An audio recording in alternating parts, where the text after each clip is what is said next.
Welcome to an extraordinary episode of the Prevention Leaders Podcast, where we embark on a journey through the intricate and compelling world of mental health, personal struggle, and the transformative power of science.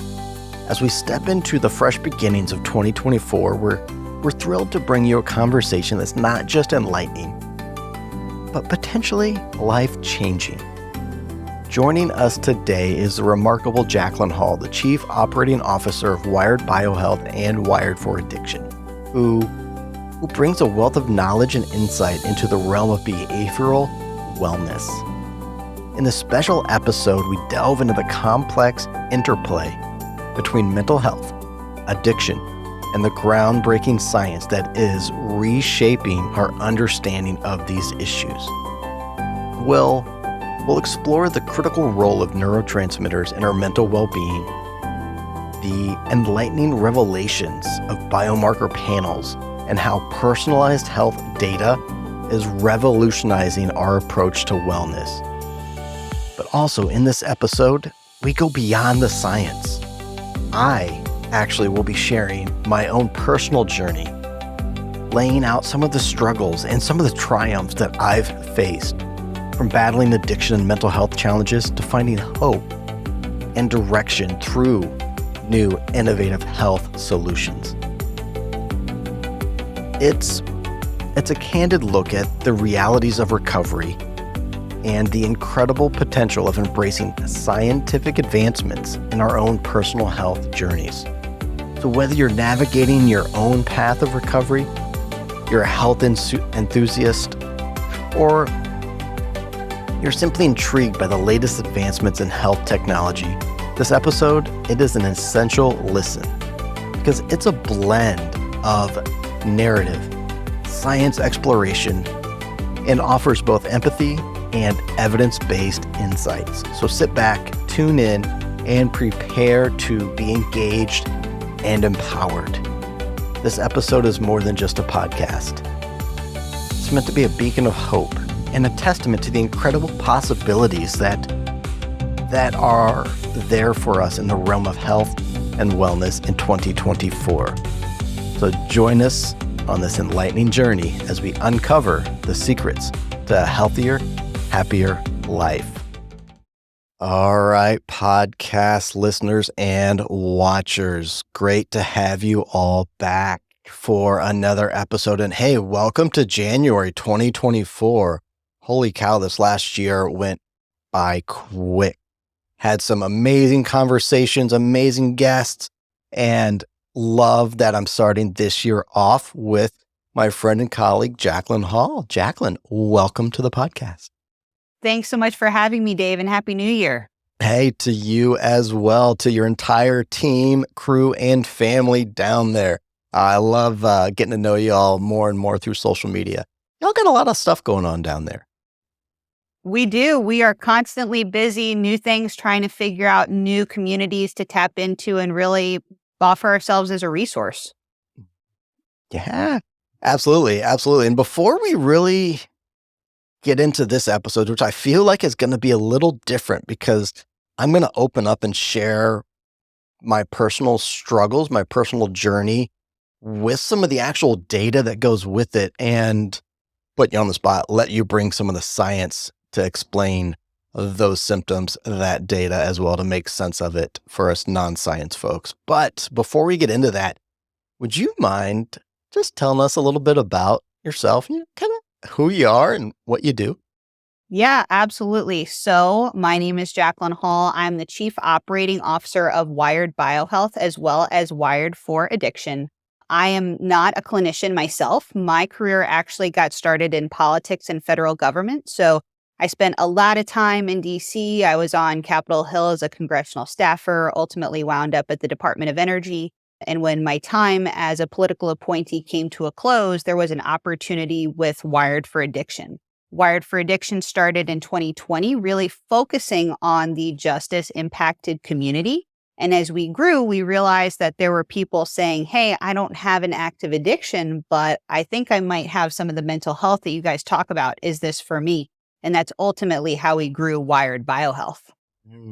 All right. Well, tell me a little bit about Wired BioHealth. What is it? What do y'all do? Sure. So we specialize in the biological component of behavioral wellness. So we know that behavioral health is often biopsychosocially oriented, meaning that there's not just a psychological piece, there's not just a social piece, there's also this bio piece. And so we focus on the unique biology of the individual and what drives their behavioral wellness. Okay, okay. Well, with all of that, listeners, watchers, audience members, we're going to dig in and use my personal story to unpack and really showcase what that means. But first, I want to just sort of reflect back on how we came to be friends and working together. And that started with the podcast, but not this one. It started with the Drug Free America Foundation's podcast, Pathways to Prevention. And if y'all aren't subscribers of that one, go check it out. Amazing, amazing guests from around the world sharing their insights, their stories. But for me, I got to interview Doc Higgins, and she was telling me about Wired Bio and what you all do, the science of it. And during that interview, it's like a light bulb went off, and it was like, oh, crap, wait. That's my story you're talking about. Like, are you talking about me specifically? Have you, like, what's going on here? Because it resonated so much with my addiction and my mental health journey, and it still very much does resonate. And yeah, it all started with the podcast. It did. I love it. Yep. Podcasts have done such a great service for connecting people, connecting minds, and exactly what you said. It was talking about the science of mental health and addiction, right? But when we think about how many people are maybe reaching towards a podcast to find solutions for themselves, it means that more of the traditional modalities may have failed. So it's such a valuable resource to have this because podcast listeners are a very well-informed niche audience. And so it's exciting that you have this audience really built around prevention and saying, what can we do more? We know there's a problem. What can we really do about it to prevent it? Mm-hmm. Absolutely. And I want to kind of, if you'll entertain me, I want to just walk through sort of my journey, and I'm picturing like pausing and letting you kind of plug in and explain, well, hey, Dave, here's how Wired BioHealth could help somebody in that situation or with that symptom or that experience. What do you say? Yeah, let's do it. Hey, all right, all right. So my journey starts really when I got blown up in Iraq. And this was 2005 when traumatic brain injuries really weren't talked about. And even the conversation around post-traumatic stress disorder, it was there, but not what it is today as far as awareness, understanding, and stigma related to a lower stigma. Right. And I struggled with the symptoms from that TBI and post-traumatic stress disorder when I came back from a year-long combat deployment. And when I look at the research, it shows me that the fact that I was in combat, that I fired my gun, the fact that I had suffered a TBI meant that I was more likely to experience PTSD. Check that box. Got it. Okay, understand that. And then the research also shows the fact that I had PTSD meant I was more likely to experience substance use disorder or addiction. Ding, ding, ding, ding, right? If I'd only known how those were all interconnected, maybe I could have rerouted or changed my journey a little earlier on, because I struggled. Oh, I struggled. And what really presented at first was sleep. I thought it was just, oh, I sleep like crap, so I feel like crap. Right. I sleep like crap, so I have anxiety. I'm a little extra stressed. I can't navigate my emotions as well. But then I started to notice a numbness, a lack of joy. I couldn't feel happy. I didn't laugh unexpectedly. Everything was so controlled, so moderated. I just felt like I was in a box. And so I coped with alcohol. Mhm. And that led to addiction. Surprise, Mhm. surprise. Yeah, before I get into kind of the work, my transformation a little bit, I'll hit pause. What do you think there? Where could biohealth come into play? Yeah, I think at any one of those points, so even backing up before the TBI took place, an Hmm. understanding of your genetic predisposition. So when we think about how in families, if we're lucky enough to talk about behavioral health, oftentimes that's the elephant in the room that nobody wants to talk. It's that crazy uncle that drinks too much over the holidays and says nuts things. Or maybe you have dad who he just locks himself in the garage and does his thing. Nobody really has these open conversations about mental health and addiction the way we should, right? It's not this moral flaw. It's not a character defect. This is a disease. And so, in order to properly treat it, we need to acknowledge it, but then we need to identify what's creating that disease process. So, having a firm understanding of your physiology, even prior to getting into a career path that was going to be high exposure to stress. That's the perfect world, right? I would love everybody to do the Wired BioHealth test, swab your cheek, figure out what's going on, but that's not reality. I would love for it to be that's not where we are yet.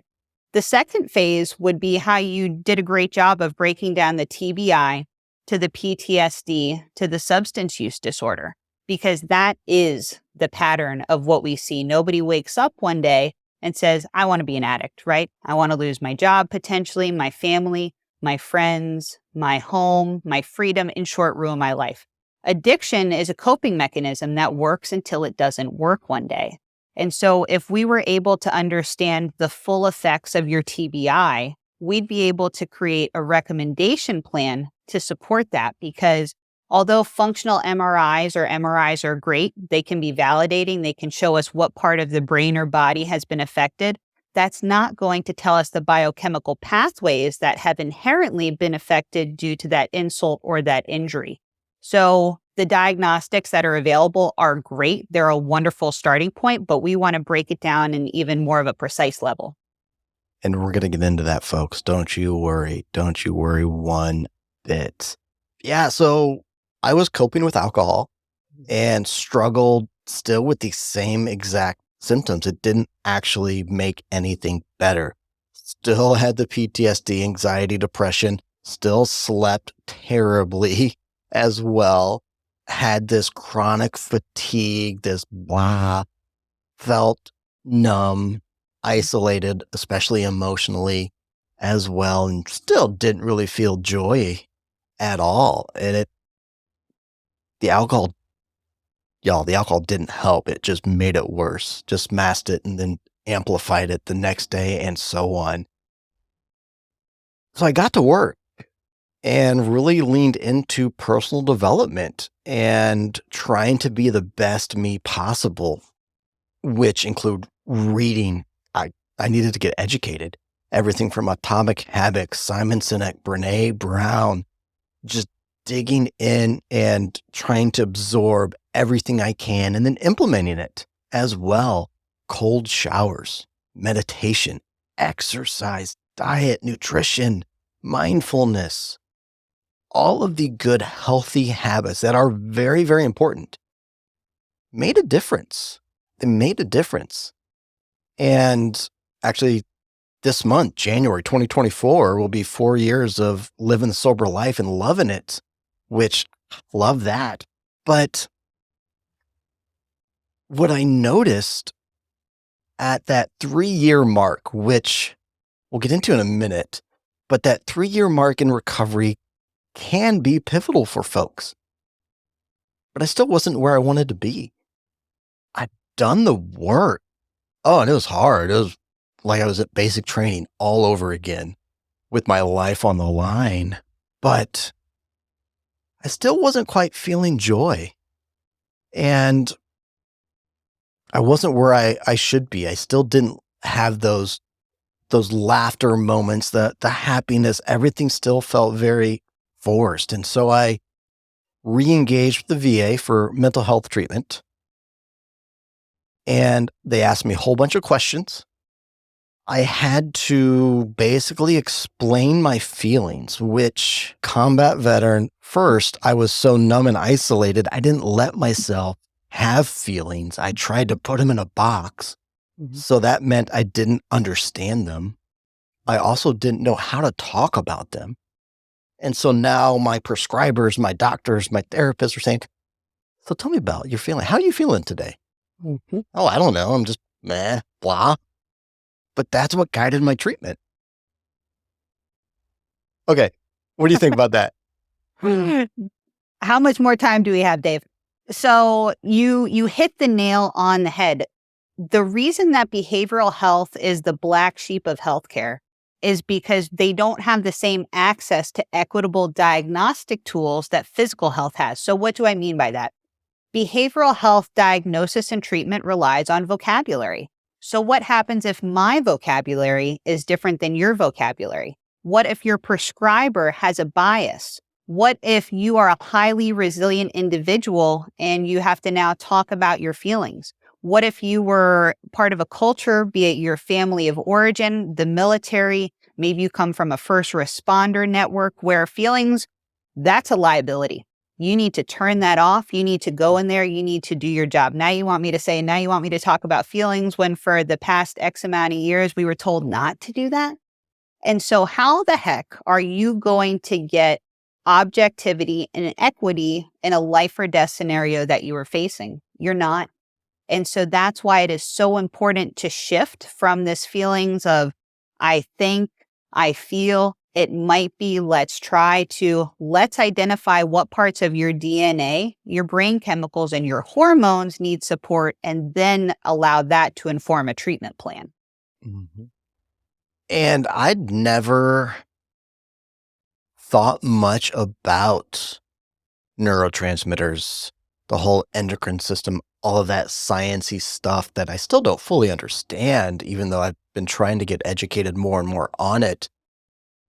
But up until that podcast with Doc, I never connected the dots between neurotransmitters, biomarkers, and my mental health and addiction.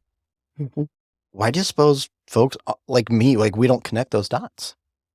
I think it's just not part of the mainstream culture. It's not part of the conversations. Think about the advent of talking about feelings. That's pretty new, right? Just as you mentioned that TBI, that's new. Even now, how we've adjusted our dialect to not talk about alcoholism. Now it's alcohol use disorder. Now it's not addiction, it's substance use disorder. So there has been this world of acceleration that's really taken place in the mental health field over the past decade, maybe even less than that. And so contextually, we've come a long way in a very short amount of time. But now that the science has really progressed so quickly, we have to make that a part of it. So the reason that a lot of people don't understand about neurotransmitters and neuroscience's role in mental health is because we are part of a world that is this one size fits all for mental health. It's really a pharmaceutically driven area of healthcare, and what you talked about, the self-care tips, all very important things, right? Because they can upregulate or downregulate our physiology. That's why we feel better after we leave the gym. We feel better after we see our therapist. We feel better after we read a self-help book, but it doesn't last, right? So we constantly have to do those things to fill our cup, but we also have to remember that there's this baseline physiology within our body that's going to bring us back to wherever we were. So after we get off that high or that low of the thing we just did, our body is going to return to homeostasis, its balance point. And so what we want to do is either upregulate or downregulate that balance point rather than just trying to find the highs and the lows throughout our day. We'll get to the highs and lows, the up and down regulation a little bit more when we start sort of unpacking my results from the biomarker panel. But when my treatment was just based on My ability to articulate my emotions. Um, the the the protocol was first, okay, well, you've never been on, an antidepressant, an SSRI, so we'll start with Lexapro, the lowest dose possible, just, was it 5 milligrams? Like itty bitty.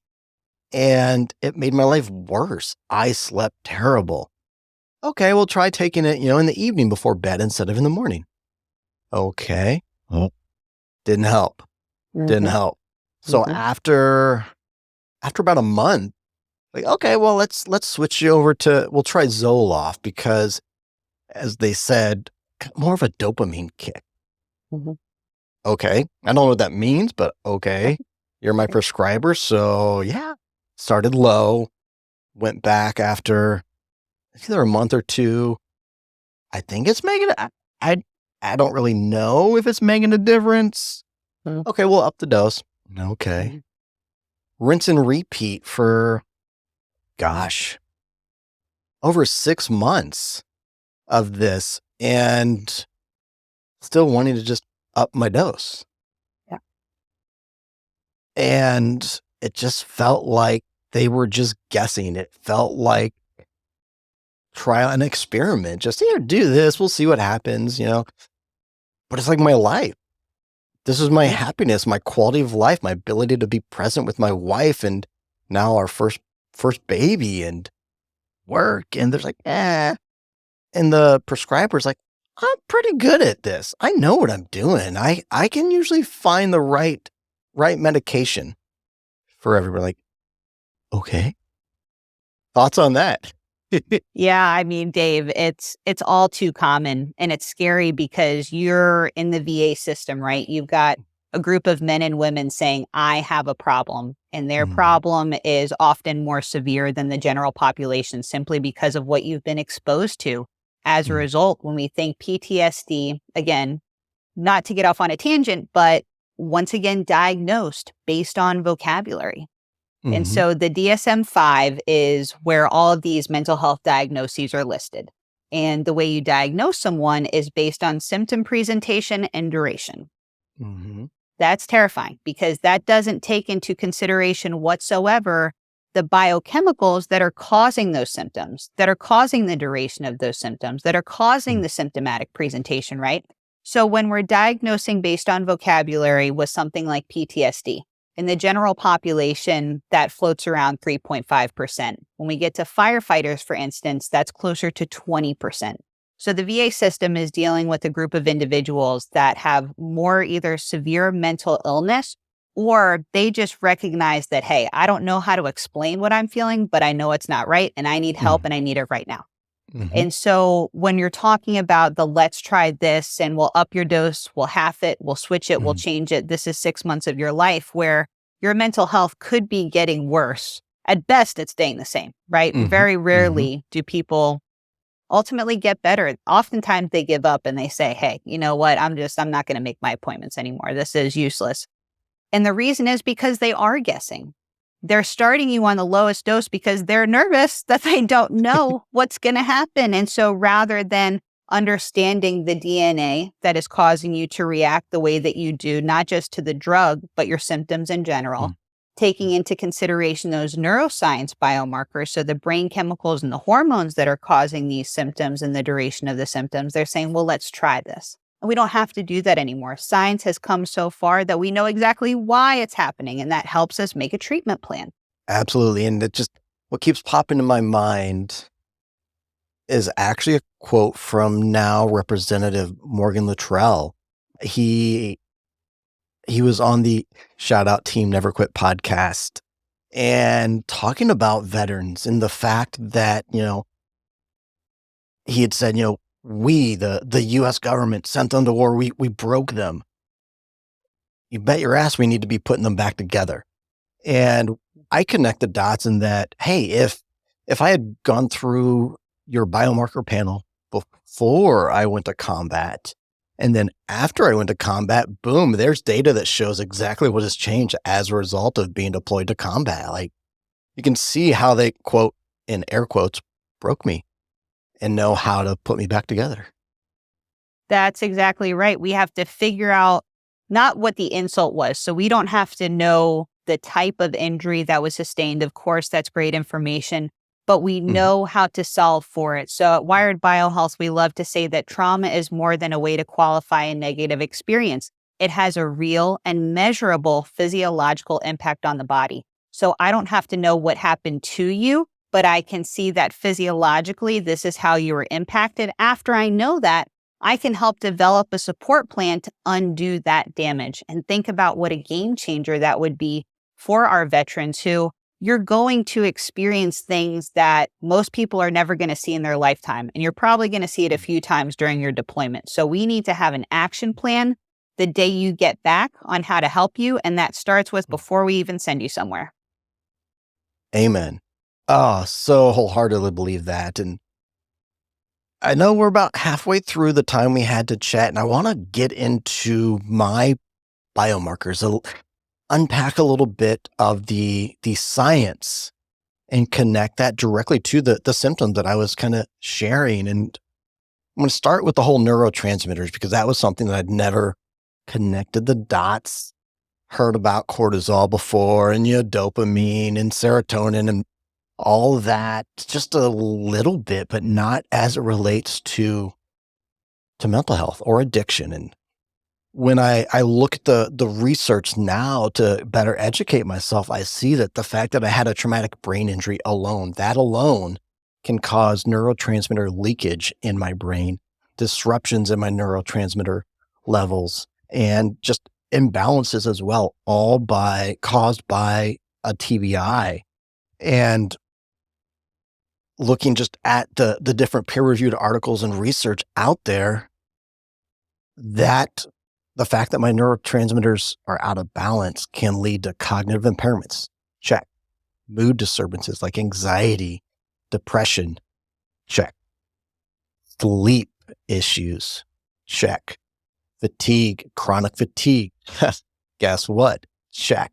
Again. And to bring some of the data here, my serotonin way outside the recommended range, high as can be, which can cause increased anxiety, increased agitation, IBS even. Wait, what?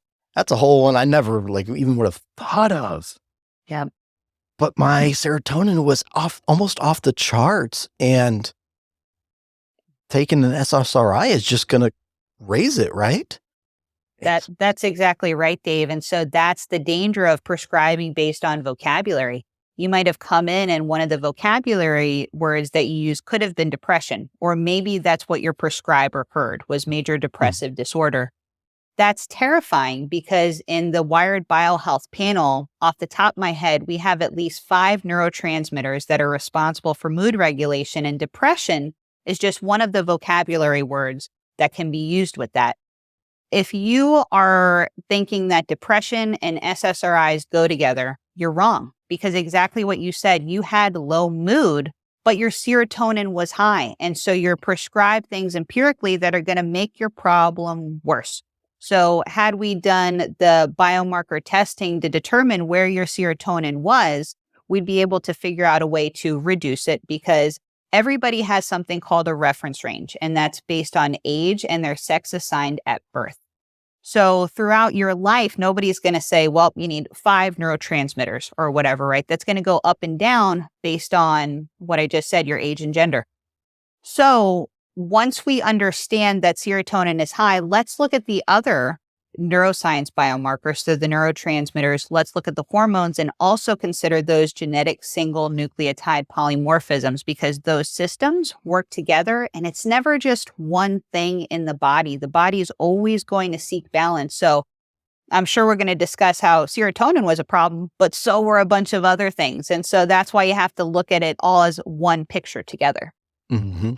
Absolutely. And so I started with serotonin because I feel like that's the most well known.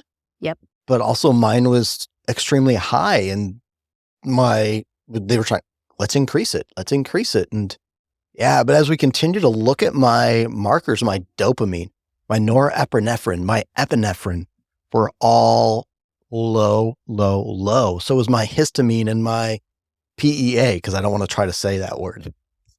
But all of these were low, and they're all associated, like you're saying, with what? Depression, mood changes, fatigue, difficulty concentrating, difficulty stay focused, that lower drive as well, affecting digestion, appetite control.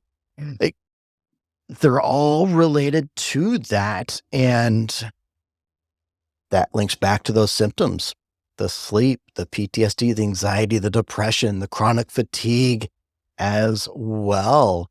And that just ability to feel joy. Yep. Yeah. You're absolutely right, Dave. And I think for a lot of men your age, it's like, where's my testosterone level? Like that's Mhm. everybody's first go to. It's I've gotta had be people low say, T. "Oh, you need TRT. You're getting old. You're over 30."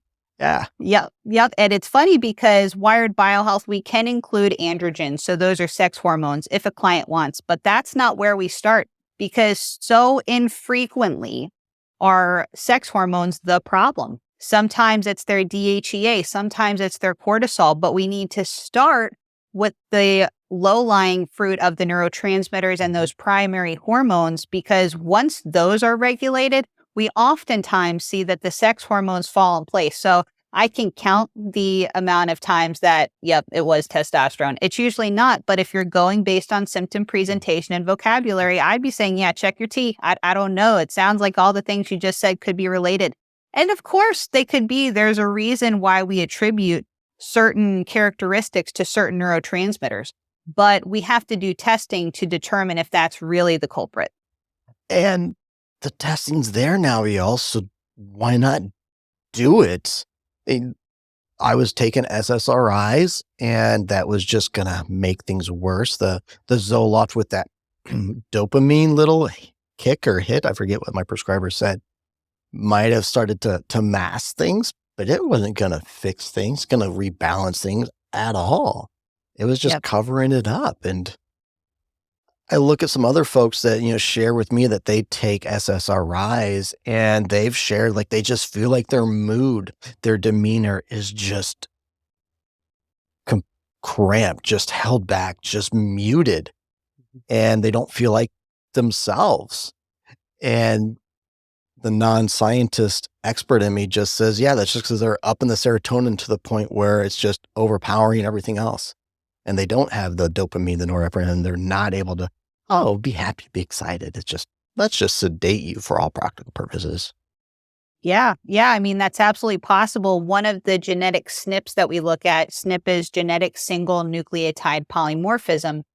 Polymorphism, it's a science word, it's not confusing. All it means is that there's this error in genetic coding, and that error can lead to aberrant behaviors. So things like risk taking, impulse control, anxiety, depression, even addiction. And so one of the genetic SNPs that we look at is called the SERT gene. And if you have a polymorphism in that SERT gene, not only are you predisposed for anxiety and depression, but you are more likely to have a less effective response to an SSRI. So we'll see people who are on an SSRI for years, months, decades, whatever the case may be, and they're not working.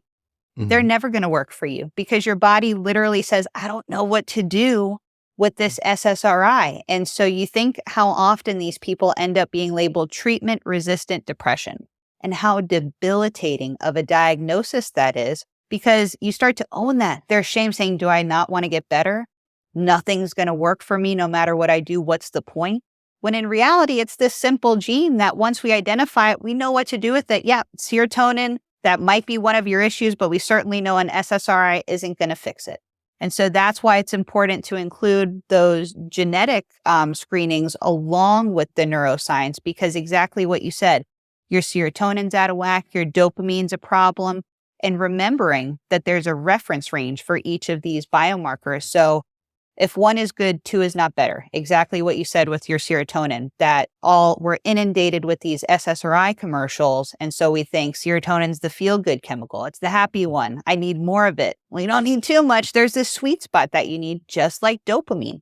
And so low dopamine, that's associated with the anxiety, the depression, the low libido, and then ultimately addiction or stimulation seeking activities. But high dopamine is bad too.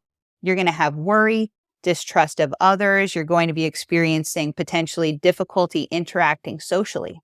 And so none of these things, Wired BioHealth hasn't made these clinical correlations. We simply said this is important to include in a panel altogether. And now we know how to recommend based off of this hard science. We don't just want people to have to go off of vocabulary anymore. It's unnecessary. To my law enforcement friends out there, it's the totality of the circumstances, the big picture. It's not just one focus on one specific thing. It all comes into play because it's all related. Last little neurotransmitter of mine that I wanted to just touch on was my cortisol. I often just half serious, half joking, say my brain stops working at like 2 or 3 in the afternoon. I didn't know what that meant. But then when we looked at my biomarker panel and my cortisol, my levels are suboptimal from basically from the moment I get up. It's just barely okay. But then boom, suboptimal for the rest of the day. What does that mean? Yeah. And Dave, that's so indicative of chronic stress. So cortisol is the primary stress hormone. That's the one that when we're in fight, flight, freeze, that's the guy who says, oh my gosh, I got to figure out what to do right now. So when we see someone who's been under chronic stress, their cortisol levels actually go down. It's an acute stress where they go up. And so we have something called a circadian rhythm. We know that. And when Wired BioHealth measures cortisol, we want to look at the diurnal pattern. So your cortisol starts highest at the beginning of your day, and then is supposed to gradually decline to help you go to sleep at night. You don't want too much cortisol. It's going to keep you awake. You falling off at 2 p.m., had you not had the testing, that could have been labeled lazy. The guy who just wants a long lunch and he's ready to go home, call it a day, I'm done, send it in. When this is your body saying, I'm in shutdown mode, I don't have anything else to give you right now. And so think of the whole host of things you could have been prescribed based off of, I get tired at 2 p.m. Well, Dave, what do you mean by tired? Well, I have difficulty concentrating. I don't have the desire to get things done. I'm hearing a stimulant. Like that's the next thing that's coming to my mind. Go into the coffee pot. Yep, exactly. And just like alcohol, how alcohol is a depressant that makes our depression worse. Caffeine is a stimulant that our body's going to say, whoa, I've got too much and bring us down. So that low is going to be lower. And so the cortisol is a super important component to the Wired BioHealth panel because we want to understand what's happening in your adrenal fatigue. And, some of the results that we get back are shocking, but more importantly, they're validating to the client because all of our test kits are sent via mail. So you never have to meet with one of our consultants face to face. It's all done virtually. And they say, how do you know this about me? It's like I've met you. Well, I've met the physiology that creates the you that you're saying I need help with. So it's validating and it says, I don't have this shame. I don't have this guilt. I don't have this stigma because this isn't a me problem. There are certain parts of my biology that need support. And we know how to support them. Let's get to work. It's a super empowering behavioral health tool that I can't stress enough that people have access to. This is totally off the cuff, but yes, the empowering. I mean, the way I felt before I took the biomarker panel and even talked to you all was heavy, almost like defeated. Like, well, this is the second time I've engaged the VA for mental health. No luck. Taking these new SSRIs. Well, maybe this is just how I'm going to feel for the rest of my life. And that feels like I felt defeated and didn't really have hope.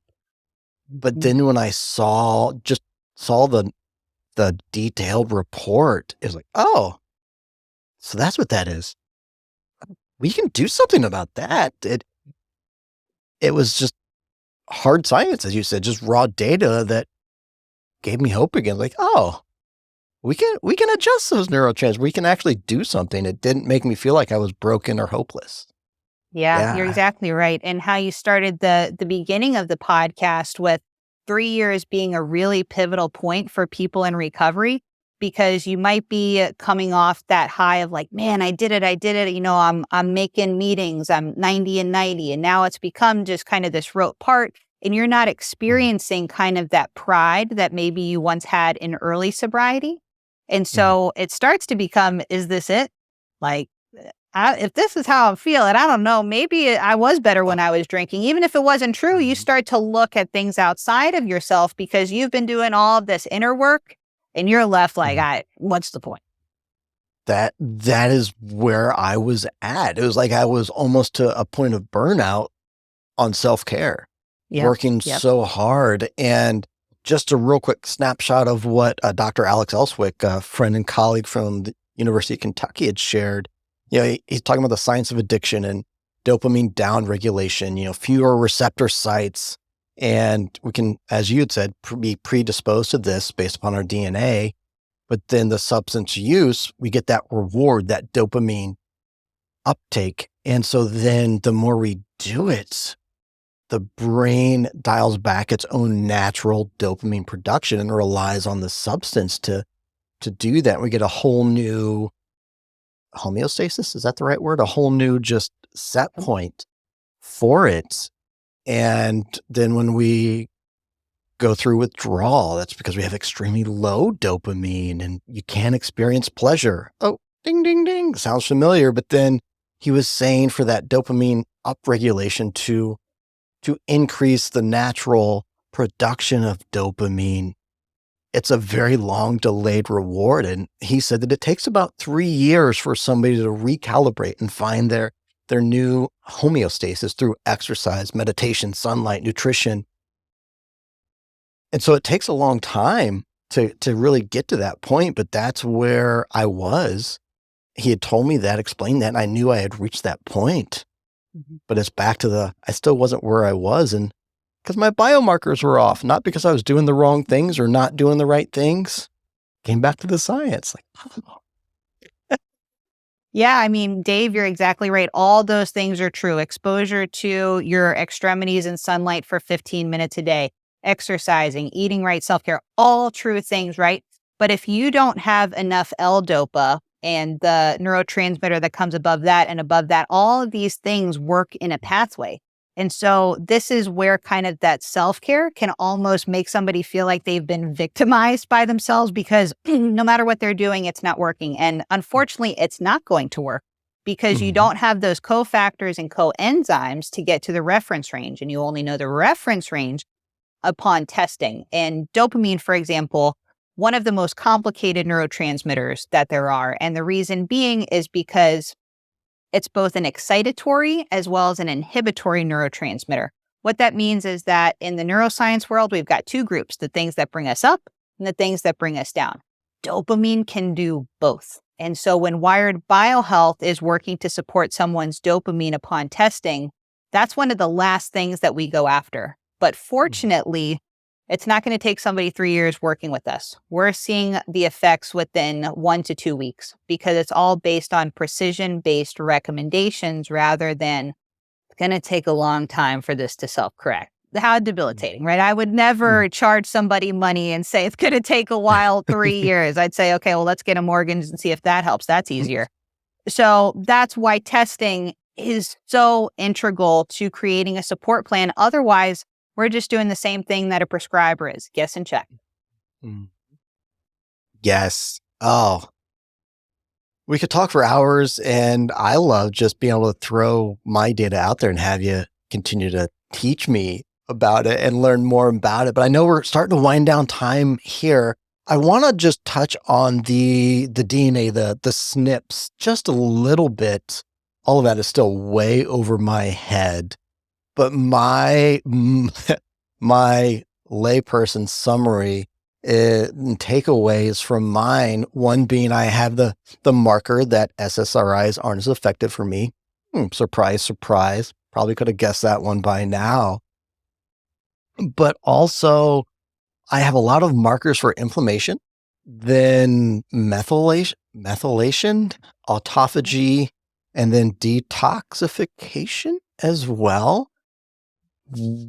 One, can you unpack that for me? Why do y'all look at those, and what do those things mean? Yeah, so methylation is a super, super important process that takes place over 1 billion times per second in the body.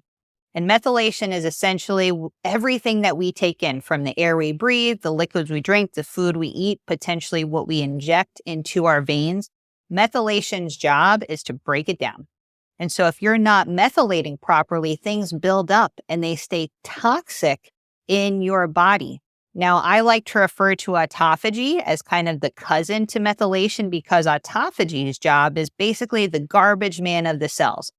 Methylation breaks it down, autophagy gathers it up and is ready to get rid of it. Detoxification is the elimination. So think about if you've got errors in coding, right? Those genetic SNPs in autophagy, in methylation, detoxification, inflammation, your body is in a chronic state of, I don't know what to do right now. There's a problem. I can't even identify it, but I can't get rid of it. You can't get out of your own way. And that's how the symptom presentation starts to take place, and potentially why that TBI affected you so greatly is because you are genetically predisposed to have a hyperinflammatory reaction to an invader. And so what happens with the TBI, that traumatic brain injury, obviously the brain itself is affected, but what are now the peripheral nervous system reactions? So you've got your CNS, the central nervous system, that's where your brain, your spinal cord is. Now you've got the PNS, all the parts that feed off of it. So when we're looking at the world of neurotransmitters, those chemicals flow between those nerve cells, right? The dendrite and the axon, the parts. And so we think about, if those aren't flowing correctly in the PNS, what are the other systems at play? That's where we look to the genes to say, how can we support these genes to support these neurotransmitters as well? So thinking back to that methylation, that is huge for correctly expressing neurotransmitters. So while we're optimizing, like you mentioned, that PEA, that epinephrine, norepinephrine, serotonin, dopamine, cortisol, we also have to support methylation. So that way, these recommendations that Wired BioHealth makes, you're able to eventually titrate off of, and your body is doing it by itself. We don't want this to be kind of this crutch that you rely on forever. It's a catch and release program. So we want Dave to be doing Dave when you're seeing your high school, your daughter's graduation in high school, right? We want your body to be operating by itself again. Absolutely. And it is, I've felt and seen the data on following the treatment protocol, how my body is responding in a positive manner. Basically, my body hyperinflammation markers. So a lot of things piss my body off, and my body's not good at breaking stuff down and also cleaning out all the garbage. So that garbage just builds up and adds to me feeling like blah. Yeah. Okay. Yeah. Yeah. I mean, Dave, you nailed it. And that's why it's so important when we're figuring out why somebody reacts the way they do. That's the starting point, is why is this happening? And then once we know that, that's how we start to turn back the clock. So think about if you're being recommended Lexapro, Zoloft, not to pick on those specific drugs, but being prescribed anything empirically, if you have this methylation, autophagy, detoxification issue, it's even going to stay in your body longer than it should. It's not clearing that synaptic space between your nerves. So you could be making a bad problem even worse. And I know, like, you've got case studies and stories digging into that specifically. If we had more time, I'd love to hear them. But the whole biohealth part too. So from my DNA, the inflammation, autophagy, detox, methylation, all that, y'all gave me insights into my dietary considerations, what I should eat and maybe you might want to avoid because of the inflammation.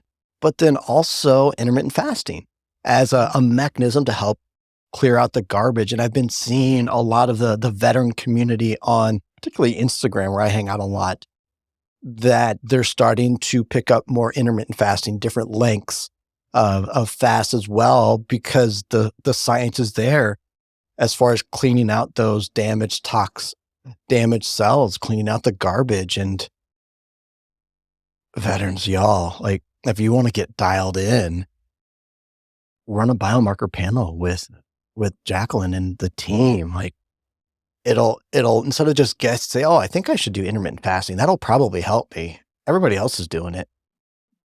Run a panel, get the data so you know exactly what you need to do and make a world of difference.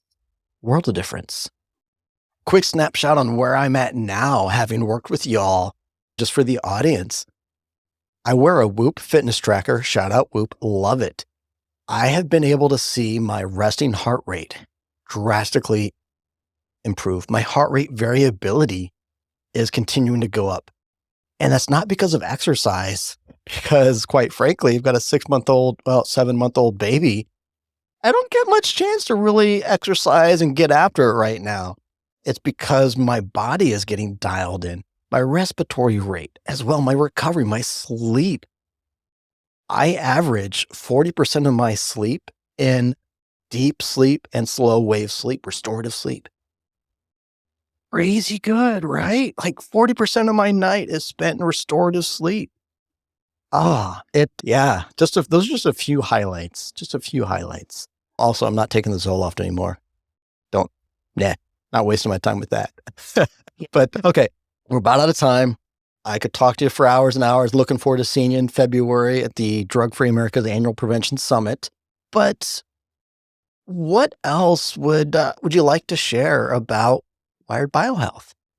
Yeah, I would say that, mental health and addiction seldomly get better on their own. So don't wait for the problem to get worse. If you suspect that maybe you have an unhealthy relationship with a substance or an activity, or maybe your mental wellness isn't where you want it to be or where you think it can be, don't wait to get tested. From my perspective, mental wellness and behavioral wellness is really the first domino that precedes physical health. Because if you think about kind of the classic low mood, lack of focus, that's going to then spill over into your physical health as well. So check this box off first. We've done all the hard science. If you're listening to this podcast, you've probably done the really hard work yourself. Put it together. Make all of that work for you against you. I love to talk about how we all have free will. We wake up in the morning and we get to choose right from wrong, good from bad. But don't make it harder to make the right decisions by having your body work against you. Let's get everything working towards the same goal and keep on trucking. Absolutely. And for 3 years of my recovery journey, I was just guessing. Oh, I'll try this self-care. I read a book and I'll try this. I'll see if this works. And it was a good experiment because it was self-care and healthy habits and healthy routines and whatnot. But yeah, the ability to get so dialed in to me specifically is so valuable. I mean, it's priceless. Like I love it. I love it. Absolutely. Absolutely. And anything else you want to share with our audience? Yeah, if you're curious and this is something you want to talk to maybe one of our wellness consultants about, call the office. The number is 1-888-841-7099. Or if you're a person like myself, you want to do a little bit more research first, you can go to wiredforaddiction.com or wiredbiohealth.com. Even check out our founder's TEDx talk. If you just head over to YouTube and search the Understanding the Genetic Markers of Addiction, that's going to talk about a lot of the science that Dave and I discussed today. And we're here to be a resource, guys. We know that there's a problem and we want to be part of the solution. Absolutely. And I'll put a link to all the websites, social media, and also that TEDx talk, which I've watched 2 or 3 times now. I've lost count, my tired dad brain. But yes, it is a very moving and inspiring TEDx talk. Absolutely. So if you were to share, this is the last question, I promise, a final call to action, or if you're going to remember one thing, remember this, what would it be? That your mental health is not all in your head. There's a reason why we feel we do, why we have the impulses and urges that we experience, and there's a reason. So if you want to find out the reason, we're a resource. It's not all in your head. Beautiful. All right. So it's January. New Year's resolutions. Folks are making wellness a priority in 2024. So, folks, Drop down in the show notes, get connected and get the science, get the data so you can get optimized in 2024. Jacqueline, thank you for the work you do, your time today, and for helping me experience a little bit more joy in my life. Thanks, Thank you. Dave. The pleasure's all mine. As we draw this enlightening episode to a close, I want to take a moment to reflect on the incredible journey that we shared today. We traversed a complex landscape of mental health and addiction, illuminated by the insightful perspectives and groundbreaking work of the team at Wired BioHealth and Wired for Addiction. Together, we dove into the science of those neurotransmitters, the power of biomarker panels, and the transformative potential of personalized health data guiding your treatment protocols. But more than that, today's episode was a journey into the heart of personal struggle and triumph. I shared my own story, a testament to those challenges and victories that come with confronting addiction and mental health issues.